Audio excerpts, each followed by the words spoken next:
2022 में विधानसभा चुनाव जीतकर सरकार बनाने का सपना देख रही कांग्रेस के सामने एक बार फिर कई चुनौतियां खड़ी हैं। पहली चुनौती है अपना कुनबा संभाले रखना। एक विधायक टूटकर बीजेपी की झोली में जा चुका है। अब दावा यह किया जा रहा है कि कुछ विधायक और कुछ पूर्व विधायक भी बीजेपी का दामन थाम सकते हैं। इस बीच आलाकमान ने प्रीतम सिंह, गणेश गोदियाल और हरीश रावत को दिल्ली तलब किया है। मौजूदा संकट पर अब चर्चा होगी, समाधान निकालने की कोशिश होगी। देखिए, दिल्ली हमारा राष्ट्रीय मुख्यालय है और माननीय अध्यक्ष जी और अन्य हमारे वरिष्ठ नेतागण वहाँ गए हैं, क्योंकि हरिद्वार की हमारी परिवर्तन यात्रा शुरू होनी है 18 से लेकर 21 तारीख तक। उस संबंध में विचार विमर्श करने के लिए माननीय अध्यक्ष जी दिल्ली गए हैं। प्रभारी जी के साथ बैठक करेंगे, अन्य वरिष्ठ नेताओं के साथ बैठक करेंगे। कुछ वरिष्ठ नेतागण दिल्ली से भी उसमें आएंगे, उसमें चर्चा करने के लिए माननीय अध्यक्ष जी दिल्ली गए हैं। जिम्मेदार नेता भले ही दिल्ली की बैठक को हरिद्वार में होने वाली परिवर्तन यात्रा की तैयारी का हिस्सा बता रहे हों, लेकिन असल में सवाल पार्टी के भीतर गुटबाजी को लेकर भी है और ये चुनौती भी है इसे दूर करना।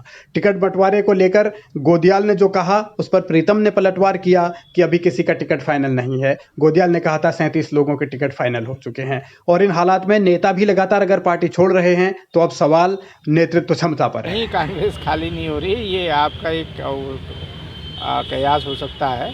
कांग्रेस में जो आएगा कांग्रेस में आएगा, जो जा रहा है वो न कांग्रेस का था न कांग्रेस का रहा होगा कभी, और वो गए हैं तो जहां उनकी विचारधारा थी वो अपनी विचारधारा के साथ गए।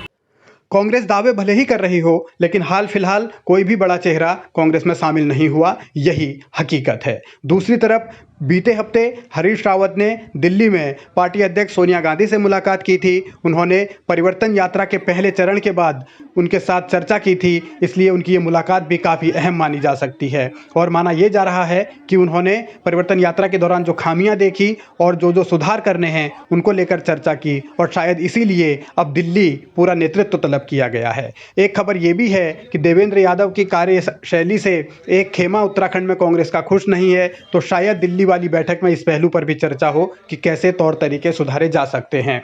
लेकिन असल में सवाल कांग्रेस के भीतर लगातार कमजोर पड़ रहे संगठन का है। पार्टी ने नेतृत्व तो बदल दिया, लेकिन अब जो कई नेता धीरे धीरे छिटकते हुए जा रहे हैं, तो इस हालात से पार्टी कैसे उभरेगी और चुनावी साल में कैसे मुकाबला करेगी, ये चुनौती है। अब देखना है कि दिल्ली से क्या निकलता है।